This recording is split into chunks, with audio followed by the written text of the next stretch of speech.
केवल मैं मुकेश सहनी जी से निवेदन करता हूं कि जब मौका मिले भाषण आप देते हैं, रथ घुमा रहे हैं, गंगाजल लेकर आप कसम खिला रहे हैं, वो सब कीजिए। कोई तो मल्हाका सहनी का बेटा जो है एमपी एमएलए बने, यदि आप वास्तव में ईमानदारी से चाहते हैं तो। भाजपा ने तो हरीश सहनी जी को बना दिया, हरीश सहनी जी के बना दिया तो आपको पेट में दर्द नहीं होना चाहिए। आप ही को तो मंत्री बनाया था, आप चाहते तो आरक्षण दे सकते थे सहनी समाज को, लेकिन जब मौका मिलता है तो सहनी समाज का आप टिकट भी नहीं देते हैं।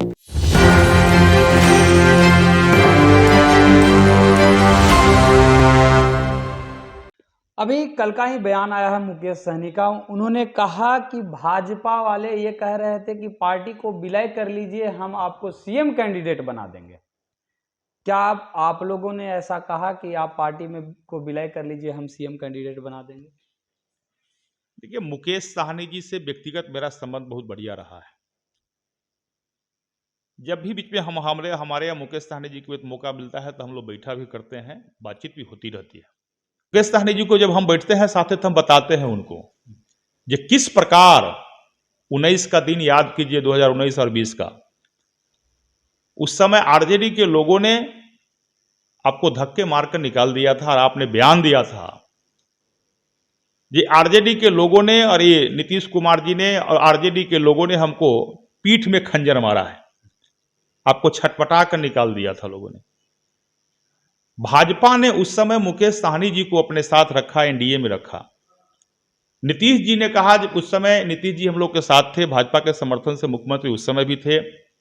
बिहार के मुख्यमंत्री नीतीश कुमार जी ने कहा भाजपा को, जो मुकेश सहनी जी को आप पार्टी में मिलाना चाहते हैं तो सीट अपने हिस्सा का दीजिए, मैं सीट उठ नहीं दूंगा। तो भाजपा ने कहा, जो मुकेश सहनी जी को एनडीए में जब मैं ला रहा हूं तो मैं अपने हिस्सा का सीट दूंगा। याद होगा 2020 में मुकेश सहनी जी को 11 गो सीट विधानसभा में भाजपा ने उनको दिया था। 11 सीट में 2 सीट पर मुकेश सहनी जी अपने लड़े, वो दोनों सीट हार गए।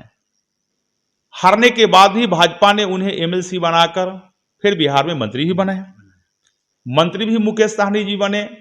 तो मंत्री ऐसे बने, मंत्री पशु एवं मत्स्य संसाधन विभाग का मंत्री बने। कहने के मतलब जो वैसे मंत्रालय उनको मिला, जो मुकेश सहनी जी अगर थोड़ा सा भी चाहते तो बिहार भर के जो मछुआरा समाज है और खासकर सहनी समाज, उस समाजों को लोगों को आरक्षण देकर तय कर सकते थे। उनको मौका भाजपा ने दिया था। नीतीश कुमार जी को न चाहते हुए भी भाजपा ने मौका दिया था। उनको हारने के बाद उनको एमएलसी बनाया, हारने के बाद उनको मंत्री बनाया भाजपा ने, और उनको मौका दिया और मंत्री उस विभाग को बना दिया कि मुकेश सहनी जी को चाहिए जो अपने समाज के फायदा के लिए कम से कम जो तालाब बिहार के अंदर है, जो पोखर है, नदी है, जो मछुआरे समाज का अधिकार में आता है, जो क्योंकि व्यवसाय उनका वही है, तो उनके नाम पर आवंटित करवा देने का एक संविधान बना देते, कैबिनेट का निर्णय बना देते हो। क्या किया उन्होंने? उसको फ्री कर दिया। जो 2006 में तय हुआ था कैबिनेट के बैठक में, जो भी मछुआरे समाज के लिए मछुआरा सोसाइटी है, उसी के नाम पर, उसी के सदस्य के नाम पर तालाब और पोखर का आवंटन होगा। लेकिन मुकेश सहनी जी जब मंत्री बने तो उसको भी समाप्त कर दिए। तो हमें यह समझ में नहीं आता है कि भाजपा ने तो उन्हें हमेशा दिया है, चाहे मंत्री बना कर दे, चाहे जिस परिस्थिति में, तो भाजपा ने तो उनको हमेशा बनाया है। आज भी ले लीजिए, नीतीश कुमार जी ने उनको बंगला खाली करा दिया, अब भाजपा ने उन्हें वाई श्रेणी का सुरक्षा दे दिया। और वाई श्रेणी की सुरक्षा देकर चाहे एक अति पिछड़ा का बेटा मुकेश सहनी जी पूरी सुरक्षित रहे, क्योंकि बिहार सरकार के प्रशासन पर किसी विश्वास नहीं रह गया है, तो भाजपा ने उन्हें वाई श्रेणी का सुरक्षा दे दिया। आज वाई श्रेणी की सुरक्षा के साथ पूरे बिहार में वो घूम रहे हैं। तो घूम रहे हैं तो थोड़ा ये भी बताना चाहिए उन्हें कि भाई भाजपा ने हमें मंत्री बनाया, भाजपा ने 11 गो सीट दिया, 2 सीट पर हम पे लड़े, हारने के बाद भी एमएलसी बनाया, मंत्री बनाया, लेकिन 9 सीट हम ये पूछना चाहते हैं कि वास्तव में आप सनत मल्लाह हैं तो आपको यदि 11 गो सीट मिला तो 11 में 2 पर अपने लड़े तो 9 सीट बच गया। 9 सीट पर एक सीट पर तो कम से कम बिहार के कोई सहनी को आप लड़ा देते। कोई तो मेरा सहनी भाई एमएलए बन जाता, कोई तो सहनी भाई मेरा मंत्री बनता, लेकिन 9 में 1 सीट आपने कोई सहनी के क्यों नहीं लड़ाया? क्या कोई ऐसा नहीं है कि बिहार भर में कोई सहनी समाज के लोग और लड़ने वाला था? तो आपको मौका मिला था, आप वो भी नहीं लड़ाए। जब आप मंत्री बने तो उसके लिए आरक्षण तय नहीं कर पाए। तो आप किसी सहनी समाज के एमएलए बनाना चाहते नहीं चाहिएगा, और मौका मिले तो वो अपना मंत्री आप आरक्षण आप देना ही चाहते हैं जब भाजपा आपको मंत्री बना दिया बिहार में। तो यदि भारतीय जनता पार्टी हमेशा आपको देता रहा है और जब जब चुनाव आता है तो कभी उत्तर प्रदेश में जाकर आप गाली देना शुरू कर देते हैं, तो गाली देने से विकास नहीं होगा। हम चाहते हैं बिहार में साहनी समाज का विकास हो। आज ही बिहार के अंदर देखिए दो समाज, पासवान और साहनी समाज जो है ना, ये दो समाज के लोग जो है जिसके साथ रहता है ईमानदारी के साथ रहता है। तो मैं चाहता हूं मुकेश साहनी जी को, भारतीय जनता पार्टी के साथ तो सभी समाज के लोग हैं, ईमानदारी से सब समाज के वोट मिलता है। मैं ये भी जानता हूं कि किसी एक जात की राजनीति करने से कोई नेता नहीं होता है, लेकिन मुकेश साहनी जी वास्तव में यदि एक जात की राजनीति करते हैं तो कम से कम अपने साहनी समाज को फायदा तो पहुंचा दीजिए। भाजपा ने तो अभी भाजपा से उन्होंने सीट मांगा है, लोकसभा चुनाव में सीट मांगा है, तो भारतीय जनता पार्टी ने कहा जो उस समय भी आरजेडी के लोगों ने आपने सीट नहीं दिया, हम तो उस समय भी आपको 11 गो टिकट की सीट दिए, अब तो स्वयं भाग गए।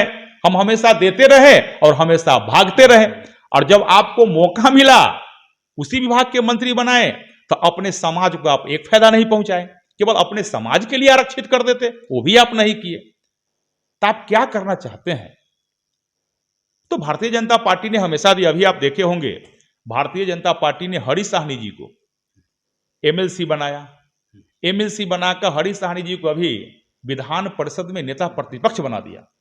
अब विधान परिषद में जो नेता प्रतिपक्ष होते हैं या विधानसभा में नेता प्रतिपक्ष होते हैं वो मुख्यमंत्री के पैरेलल होते हैं। अब एक मल्लाह का बेटा हरीश साहनी जी को भारतीय जनता पार्टी ने विधान परिषद में नेता प्रतिपक्ष बना दिया।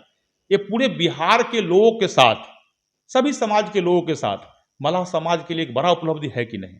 हमारे साहनी समाज के भाइयों के मान सम्मान एक बहुत बड़ा बढ़ा है कि नहीं? अब हरीश साहनी जी को विधान परिषद के सदस्य बना दिया तो उससे भी मुकेश साहनी के दुख हो रहा है। अरे आप भी आगे बढ़िए, और कोई और साहनी समाज के मल्लाह का बेटा यदि आगे बढ़ना चाह रहा है या भारतीय जनता पार्टी आगे बढ़ा रहा है तो आपको तो खुशी होना चाहिए, क्योंकि भारतीय जनता पार्टी का तो मूल मंत्र है, नारा है, सबका साथ, सबका विकास, सबका प्रयास।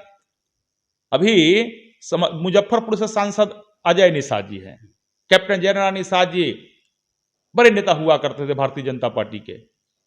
तो आज सैकड़ों भारतीय जनता पार्टी के साथी बिहार में भारतीय जनता पार्टी में बड़े पद पर हैं, एमएलए हैं, एमपी है, एमएलसी हैं, साहनी समाज के कई लोग हैं।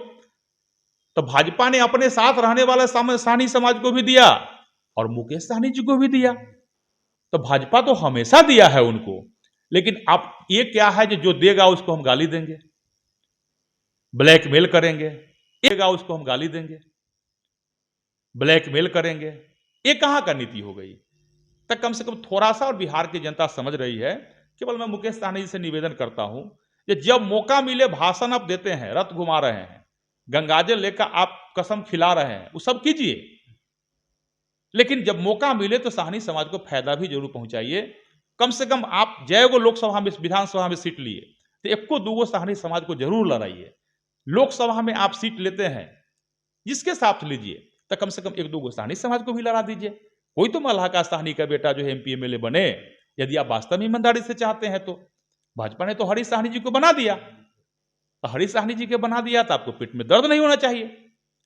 वास्तव में साहनी समाज के आप समर्थक है, चाहते हैं बिहार में साहनी समाज आगे बढ़े और साहनी समाज का आरक्षण मिले, इसका मैं भी समर्थन करता हूं।